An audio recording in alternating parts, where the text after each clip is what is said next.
प्रेम पात्र की आवश्यकता प्रेम पात्र से भी ज्यादा महत्व की।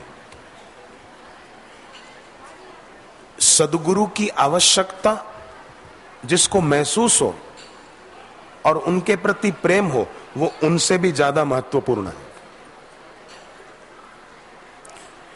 गुरुदेव के दर्शन तो कई लोगों को हो जाते हैं, पर जिनके दिल में प्रेम नहीं, भक्ति नहीं, वो लाभ नहीं उठा पाते। तुलसीदास जी ने कहा, दलन मोह तम सोस प्रकाशु, बड़े भाग उर आवही जासु। सदगुरु की भक्ति जिसके बड़े भाग होते हैं उसके दिल में आती है। सूर्य की रोशनी तो पापी को भी मिलती है, सज्जन को भी मिलती है, दुर्जन को भी मिलती है। चंद्रमा की शीतलता का एहसास हिंदू को भी होता है, मुसलमान को भी होता है। पर तुलसीदास जी कहते हैं गुरु की भक्ति का प्रकाश वो तो जो भाग्यशाली होता है उसी को मिल पाता है, सबको नहीं मिल पाता। वो तो लगे रहते हैं मेरे तेरे में, छूट जाने वाली चीजों को रहने वाली मानकर उसी को इकट्ठी करने में रह जाते हैं। और साधक गुरु का सत्संग पाकर त्यागवीर, धर्मवीर हो पाते हैं। त्यागवीर मतलब इच्छा का त्याग, धर्मवीर मतलब धर्म का पालन करने में वीर, दयावीर मतलब दुखियों पर दया करने में वीर। जैसे एक साधिका बहन डॉक्टर थी मतलब है अभी भी, पर पहले वो एबॉर्शन करती थी, पर गुरुदेव से दीक्षा ली तो ये पाप छोड़ दिया और फिर अपने अस्पताल में वो काम वो नहीं होने देती थी गर्भपात का। एक दिन एक पति पत्नी उसके अस्पताल में आए और कहा कि हमको पहले भी 2 बेटियां हैं, पता चला कि तीसरी भी बेटी है, हम इसको गिराना चाहते हैं। तो डॉक्टर बहन ने कहा जो साधिका थी कि ये पाप है, ये मत करो। तो बोले इसका जन्म होने दो, एक पति पत्नी मेरी नजर में है, वो निसंतान है, आपकी बच्ची उनको दे देंगे। वो खुश हो गए।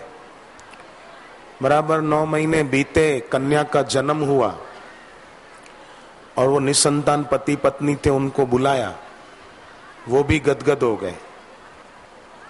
जिनको बच्ची गोद मिली और जिनकी बच्ची मरने से बच गई, वो माता पिता भी खुश हो गए। तो 2 परिवार राजी राजी हो गए ना, इस एक साधिका बहन से।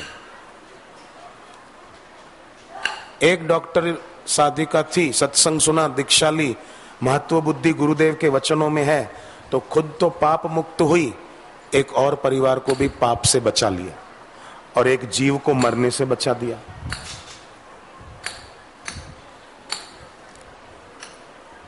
तो गुरुदेव के सत्संगी साधकों के द्वारा भी जो उपासना में लगते हैं दृढ़ता से, उनके द्वारा भी दूसरों को लाभ होता है।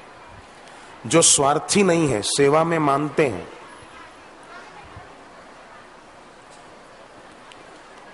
परोपकार में मानते हैं, ऐसे साधक अपना हित करते हैं, औरों का भी हित करते हैं, अपने लिए कुछ नहीं चाहते। तो उनकी आवश्यकता की पूर्ति ईश्वरीय विधान के द्वारा स्वाभाविक ही हो जाती है।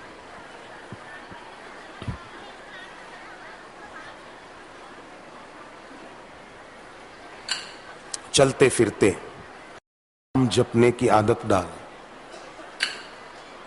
गुरु मंत्र चिल्लाकर नहीं बोलना चाहिए, पर भगवान का नाम तो कोई भी हो जोर से बोल सकते हैं। गुरु मंत्र अपने में गहरे से गहरा उतारना चाहिए। सावन के महीने में, अधिक मास में, अब इस वर्ष अधिक मास है 18 अगस्त से 16 सितंबर, तो पुरुषोत्तम मास में जो जप ज्यादा करते हैं उनके घर लक्ष्मी आती है और स्थायी हो जाती है। पुरुषोत्तम मास में जो दोपहर को खाना खाने से पहले भगवत गीता का 15वां अध्याय पढ़ के ही खाते हैं, उनके घर लक्ष्मी आती है और स्थायी हो जाती है। तो 18 अगस्त से 16 सितंबर तक इसका फायदा उठाना। जप करना, ज्यादा अनुष्ठान करना, गीता का पाठ तो करना ही करना, और सबसे बड़ी बात मौन भी रहना।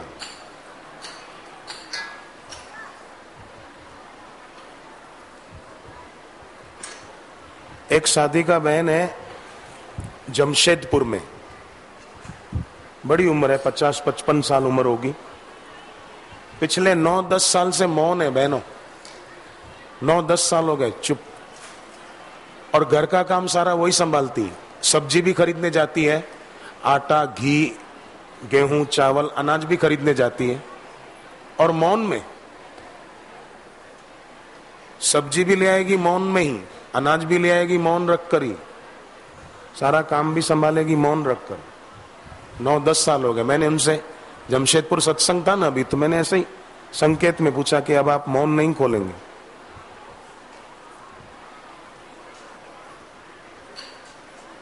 क्या बोलना, संकेत से कहा कि क्या बोलना बेकार के शब्द। मौन ईश्वर ने अपनी विभूति बताया 10वें अध्याय में, तो क्यों ना मैं उसका लाभ उठाऊं। करीब करीब 10 साल हो गए चुप, और उससे उनके घर में पैसा बढ़ गया। बिल्कुल सच बोल रहा हूं मैं। उनका बेटा भी महीने 50,000 कमाता है, पति भी, बेटी भी कमाती है, अच्छी कंपनी में उसका, तीनों का, पिता, पुत्र, पुत्री। क्या घाटा पड़ा। और लोगों को ऐसा होता है कि हम बोलेंगे नहीं तो काम ही नहीं चलेगा। मेरे को तो मौका मिले ना मौन रखने का, तो एक शब्द नहीं बोलूं। मेरी तो सेवा है ये, मैं तो सेवा मान के ये थोड़ी देर बोलता हूं, गुरुदेव आए तब तक। बाकी मौका मिले तो मैं छोड़ू नहीं। मन में जप करें। देखो साथ में तो यही कमाई जाएगी, और कुछ जाने वाला नहीं है। ये मेरा दोस्त है, इससे बात करूं, hello, hi, how are you, fine, same to you, same to you, मतलब हम भी फंसे हुए, तुम भी फंसो, मरो संसार, सेम टू। तो शांति रखकर राम राम, हरि हरि हरि, ओम नमो भगवते वासुदेव, चुप रहने में अच्छा है। 10 साल से चुप है वो। गुरुदेव के सत्संग का कितना प्रभाव है, और उससे बाह्य जीवन में भी कितनी सफलता, संपत्ति बढ़ी ना। दैवी संपत्ति जिसकी बढ़ती है, ये लौकिक संपत्ति उसके पीछे पड़ती है। जोधपुर राजस्थान में एक लड़का मुझे मिला, बोले मेरी नौकरी अच्छी लगे, ऐसा मैं क्या करूं उसके लिए। मैंने कहा बड़दादा में बापूजी ने शक्तिपात किया है, और कुछ मत कर, 108 परिक्रमा कर, जोधपुर आश्रम में परिक्रमा करके शांत बैठ, आज्ञा चक्र पे ध्यान कर गुरुदेव का, बंद आंखों से कभी कभी गुरु मंत्र देख, और हर गुरुवार को 108 परिक्रमा कर। अगली बार मैं जोधपुर गया सत्संग में, वो लड़का खुश होता हुआ आया, बोले महीने 50,000 की जॉब मिली मेरे को अभी, और प्रमोशन होगा तो और सैलरी बढ़ जाएगी। अभी तो 50 शुरू हो गए, तो 50,000 भी महीने कम नहीं है, काम चल जाता है अच्छी तरह से। बिगड़ी जन्म अनेक की, सुधरे अब और आज। मैं बिल्कुल ये कहानियां नहीं सुना रहा हूं, साधकों की बातें, सच्ची घटना है।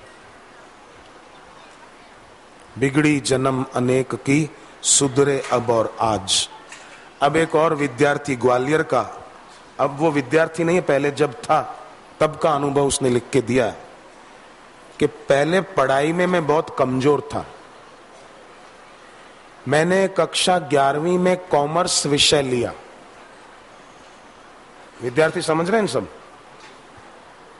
मैं तो 11वीं में गया ही नहीं, 8वीं पढ़ के ही आ गया। 9वीं में गया था 2 महीने बस। 9वीं क्लास का 3रा महीना अहमदाबाद आश्रम में था 1983 में। तो 11वीं में कॉमर्स विषय लिया, तो मेरे टीचर ने कहा तुम अकाउंट्स कभी नहीं सीख पाओगे। लेकिन मैंने बापूजी से दीक्षा ली, सरस्वती मंत्र का नियम पूर्वक जप करने लगा, तो वही विषय अकाउंट्स जिसमें मैं इतना कमजोर था कि शिक्षक भी मुझे बोलते थे कभी सफल नहीं हो पाओगे, उसमें मुझे कामयाबी मिलने लगी। और आज मैं उसी विषय का ग्वालियर शहर में एकमात्र कॉमर्स विषय की मल्टीमीडिया क्लास चलाता हूं और हर वर्ष अपने यहां से कई बच्चे मेरिट में आते हैं। और माननीय मुख्यमंत्री शिवराज सिंह चौहान, उनके द्वारा चलाई गई सर्वश्रेष्ठ विद्यार्थी योजना में 25-25 हजार का पुरस्कार हमारे यहाँ के विद्यार्थी प्राप्त करते हैं। ये बापूजी की कृपा से ही सब संपन्न हुआ। पहले तो किराए की बिल्डिंग थी, कोचिंग सेंटर जहाँ चलाता था, अब पूरा का पूरा अपार्टमेंट वो मेरा अपना है। ये बापूजी की कृपा है और उसमें विद्यार्थी बढ़ते जा रहे हैं और मेरिट में भी आते जा रहे हैं। ये है ना ग्वालियर में बापूजी अभी गए थे, तब उसने मुझे लिख कर दिया है। अब ग्वालियर में तो साल में एक बार गुरुदेव पधारते हैं, पर मैंने पहले ही कहा सदगुरु साधारण मानव नहीं है। गुरु की ओरा, गुरु की आभा ब्रह्मांड व्यापी होती है। जिसकी जितनी गुरु में भक्ति होती है वो उतना उसका लाभ उठा पाता है। नहीं होती है तो कोरा रह जाता है। बरसात होती है ना तो पहाड़ों पर भी होती है, पर पानी टिकता नहीं है, घाटियों में पानी जमा हो जाता है। ऐसे ही जिसके जीवन में अभिमान की ऊंचाइयां होती है, वह सदगुरु की कृपा का अमृत टिकता नहीं है। नम्रता की घाटियां होती है, वहां बापूजी की कृपा का सागर भर जाता है। और गुरुदेव की कृपा का सागर कभी सूख नहीं सकता। बापूजी के अनुग्रह के हिमालय को कोई चूर चूर नहीं कर सकता, ऐसा है। पर कोई चाहिए नियम पूर्वक, निष्ठा पूर्वक गुरु से लाभ उठाने वाला। शिव जी कहते हैं, आप बोलना साथ में, गुरुर्देवो गुरुर्धर्मो, गुरुर्देवो गुरुर्धर्मो, गुरो निष्ठा परम तपः, गुरु निष्ठा परम तपः, गुरुर्देवो गुरुर्धर्मो, गुरुर्देवो गुरुर्धर्मो, गुरो निष्ठा परम तपः, गुरु निष्ठा परम तपः, गुरो परतरम नास्ति, गुरु परतरम नास्ति, त्रिवारं कथयामि ते। वारं कथयामि ते। शिव जी कहते हैं गुरु ही देव है। गुरु ही देव है माने देव शब्द यहाँ देवता के रूप में नहीं कहा गया। यहाँ देव शब्द शिव जी ब्रह्म के विषय में कहते हैं। गुरु ही देव है, गुरु ही धर्म है। धर्म शब्द क्यों कहा गुरु के लिए? कि धर्म के नाम पर आजकल दंगे फसाद होते हैं ना, हिंदू मुस्लिम आदि कई जगह लड़ते हैं। पर गुरु ही धर्म है, मतलब गुरु की सीख को जीवन में धारण करना, यह भी धर्म है। और जो गुरु की सीख को धारण करेगा तो गुरु की सीख उसकी रक्षा करेगी। धर्मो रक्षति रक्षितः, जो गुरु की सीख की अवहेलना नहीं करेगा, गुरु के वचनों की जो उपेक्षा नहीं करेगा, तो गुरु के वचन भी उसके लिए ढाल बन जाए, ढाल रक्षा करेंगे। इसलिए शिव जी ने कहा गुरुर देवो गुरुर धर्मो, गुरु ही धर्म है। गुरुदेव ने जो कह दिया वही मेरे लिए धर्म है, ऐसा आप बोलना। भरत जी को जब राम जी ने कहा कि तुम अयोध्या जाओ और वहां अच्छी तरह से राजकाज संभालो, भरत जी ने क्या कहा? हम आपकी बात नहीं मानेंगे, ऐसा नहीं कहा। भरत जी ने कहा सिर धरि आयसु करिय तुम्हारा, परम धर्म यह नाथ हमारा। आपने जो कहा वो हम शिरोधार करें और अपने जीवन में धारण करें। ये क्या है? परम धर्म, ये नाथ हमारा। क्योंकि तुम सब भांति परम हितकारी, आज्ञा सिर पर नाथ तुम्हारी। आप हर तरह से हमारा भला करने वाले हैं, आपकी आज्ञा हम शिरोधार करते हैं। आज्ञा सिर पर नाथ तुम्हारी।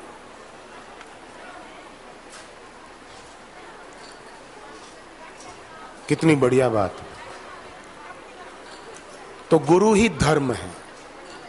और फिर तीसरी बात शिव जी ने कही इस श्लोक में, गुरु में निष्ठा ही परम तप है। अपने गुरु के चरणों में, अपने गुरु के वचनों में निष्ठा रखना।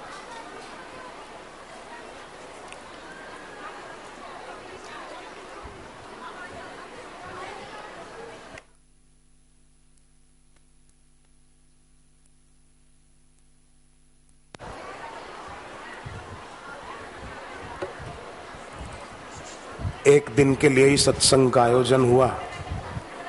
ज्यादा दिन भी नहीं मिले समिति वालों को कि ज्यादा प्रचार प्रसार कर सकें। फिर भी सत्संगियों की भीड़ देखो बढ़ती जा रही।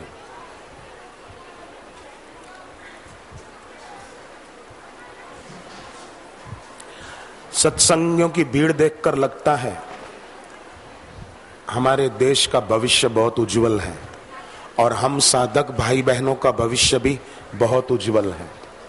अगर हमारा भविष्य उज्जवल नहीं होता ना तो हम गुरुदेव के सत्संग में आ ही नहीं सकते थे। हमारा भविष्य उज्जवल है, उसका यही प्रमाण है कि वर्तमान इतना बढ़िया जा रहा है और गुरुदेव के सत्संग दर्शन के लिए हम बैठे हैं। एक एक क्षण सार्थक हो रहा है।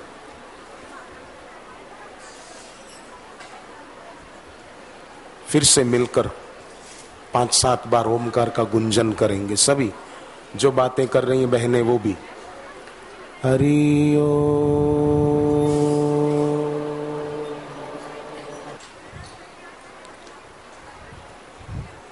सब बोलना साथ में, हरि ओम।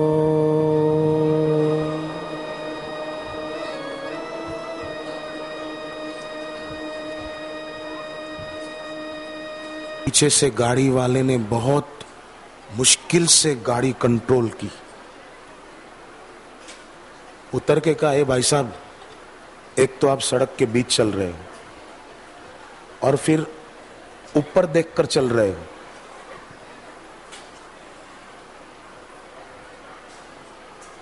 जहां जाना है उस तरफ देखकर नहीं चलोगे ना तो वहां पहुंच जाओगे जहां देख रहे हो।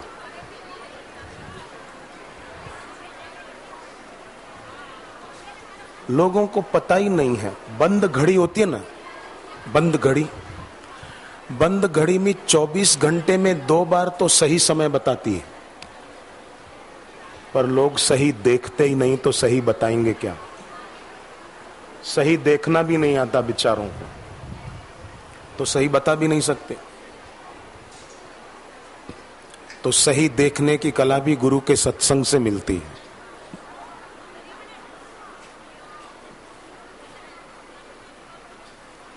सत्संग को छोड़कर जो और कामों को जरूरी समझता है वो इतना तो सोचे कि सारी जिंदगी संसार में जो कुछ इकट्ठा किया या पाया, जब शरीर मरेगा तो उसमें से क्या साथ जाएगा।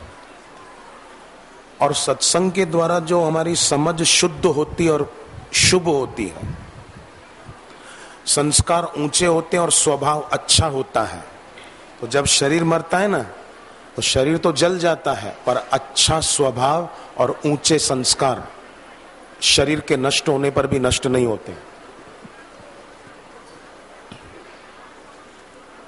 वो जीव शरीर छूटने पर ऊंचे लोकों में गया और वहां भी पुण्य का फल सुख भोगने की इच्छा नहीं है, तो फिर किसी ऊंचे कुल में जन्म लेकर अपनी साधना पूरी कर लेता है।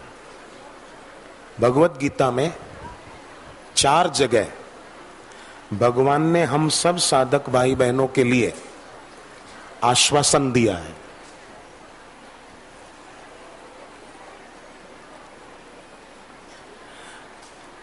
चार जगह। एक 6ठे अध्याय में, नहीं कल्याण कृत कश्चित दुर्गति तात गच्छति, ऐसा कल्याणकारी काम करने वाले की दुर्गति नहीं होती। मैं तो आप सबको 2 हाथ जोड़कर प्रणाम करता हूं, सब बहनों को भी, सब भाइयों को भी। जिसको जहां बैठने की जगह मिल जाती बैठ जाते हैं। बहनों के तरफ से थोड़ा शोर कभी कभी आता है, इसीलिए कि बैठने की जगह अब रही नहीं, संख्या बढ़ती जा रही है कि नहीं? कि जो भक्ति करते हैं, अनन्य भाव से उपासना में लगते हैं, उनके योग क्षेम का वहन मैं करता हूं। मतलब लौकिक प्राप्ति भी करा देते हैं और अलौकिक प्राप्ति भी करा देते हैं। ये बापूजी के सत्संग के द्वारा हमको अलौकिक प्राप्ति कराने का इरादा नहीं भगवान का। क्या ये आयोजन आपके हमारे बल से हुआ है? नहीं, भगवान चाहते हैं कि हम उस अलौकिक की प्राप्ति कर लें, इसलिए भगवान ने ये ऐसा आयोजन कर दिया और हम इतनी संख्या में आकर के बैठ रहे हैं। तो दूसरा आश्वासन ये, लौकिक की प्राप्ति भी और अलौकिक की भी। जैसे मुंबई में एक पति पत्नी मिले अभी 2-4 महीने पहले, 21 लाख रुपए कर्जा था, बोले हमारे ऊपर, 3 साल में उतर गया दीक्षा के बाद। गुरु पूनम के पर्व पर पूना महाराष्ट्र में आश्रम में ही कार्यक्रम था। एक जवान आया, बोले 1 साल में मेरा 8 लाख कर्जा उतर गया दीक्षा के बाद। एक और भाई मिले पूना के पास, एक छोटा सा शहर, नाम में भूल गया, वहां के थे। 10 लाख कर्जा था, दीक्षा ली, उतर गया। अब तो बोले इतनी मेरी कमाई हो रही है, एक बार हमारे शहर में मैं अकेला प्रोग्राम कराऊंगा गुरुजी को, जो खर्चा होगा 10 लाख 15 लाख 20 लाख मैं करूंगा। कितनी अच्छी बात है। मौन रहता था, जप करता था, उपासना करता था। फालतू बोलने से अपने को बचाने वाला बड़ा फायदे में रहता। हम बताओ, 10 लाख खुद पे कर्जा था, ये बिल्कुल मैं सच बोल रहा हूं, मिलावट करके नहीं बोल रहा हूं। दूसरों को मिलावट करके वो सुनाता है जिसको दूसरों से कुछ लेना है। मैं तो आगरा में रहूंगा कितनी देर, अब कितने घंटे रहना है बाकी, यहां चले जाना है। तो बिल्कुल उन्होंने बताया 10 लाख कर्जा था, दीक्षा के बाद उतर गया। अब मैं अकेला बापूजी का सत्संग कराऊंगा, कुछ भी हो जाए। अब अभी तक उनको तारीख मिली तो नहीं है, अब जब मिलेगी तब।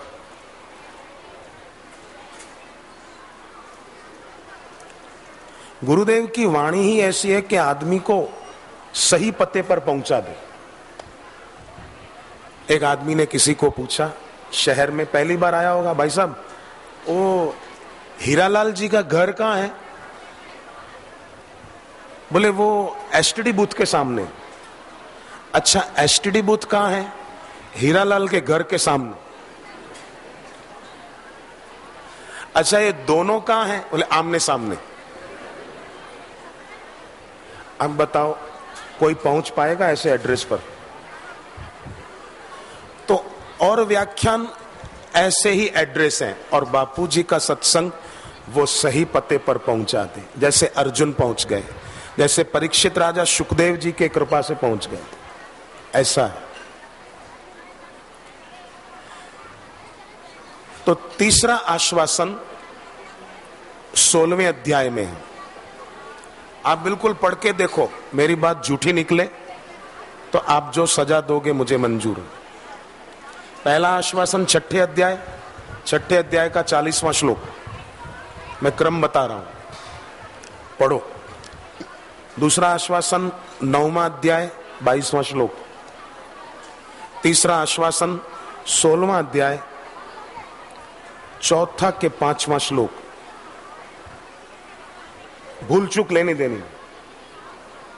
लगभग चौथा है कि पांचवा, दैवी संपत्ति मोक्षाय निबंधाया सुरीमतः मां शुचः संपदम दैवीम अभिजातोसि पांडव। हे अर्जुन, दैवी संपत्ति बंधनों से छुड़ाने वाली है और आसुरी संपत्ति बंधन में डालने वाली है।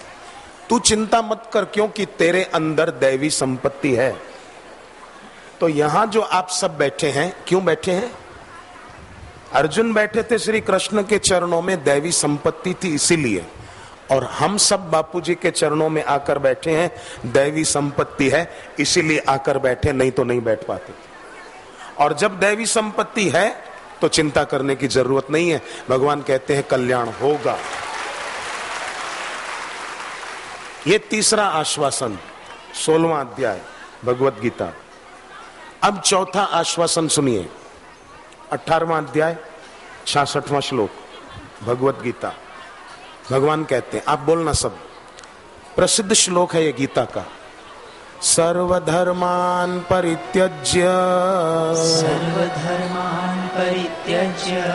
मामेकं शरणं व्रज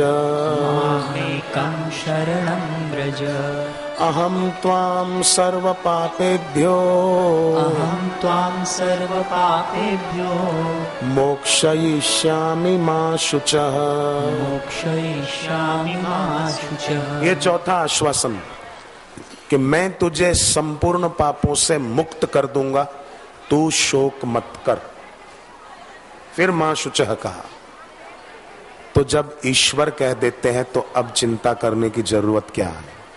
गुरुदेव कहते हैं फिर चिंता करने की जरूरत क्या है? अर्जुन के सामने श्री कृष्ण भगवान थे, हमारे सामने हमारे गुरुदेव हैं।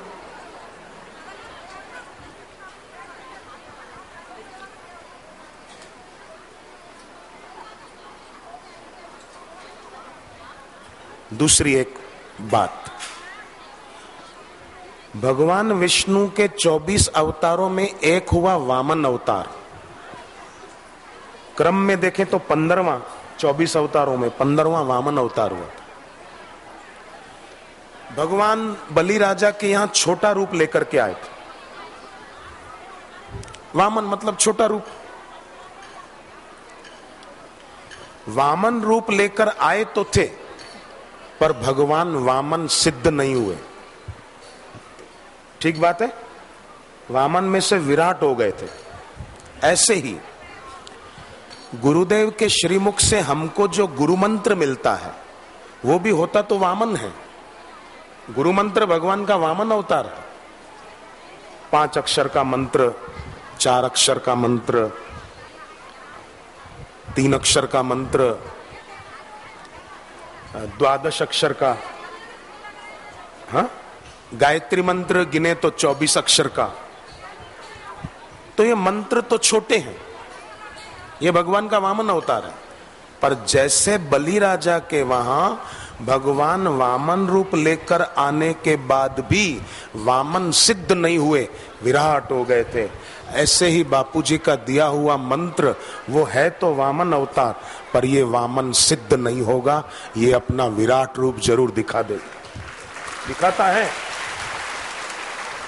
कोई चाहिए बलि राजा की तरह समर्पण भाव से जपने वाला। भागवत में भगवान कृष्ण ने जहां दीक्षा की महिमा गाई है, वहीं भगवान ने बलि राजा का नाम लिया है। एक ही श्लोक में दीक्षा की महिमा और बलि राजा का नाम आया।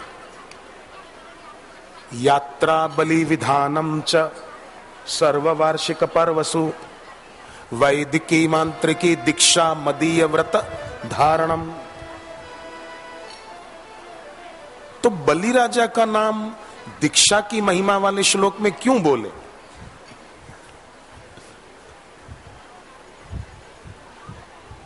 मैंने ये श्लोक पढ़ा भागवत के 11वें स्कंद में, मुझे बहुत प्यारा लगा।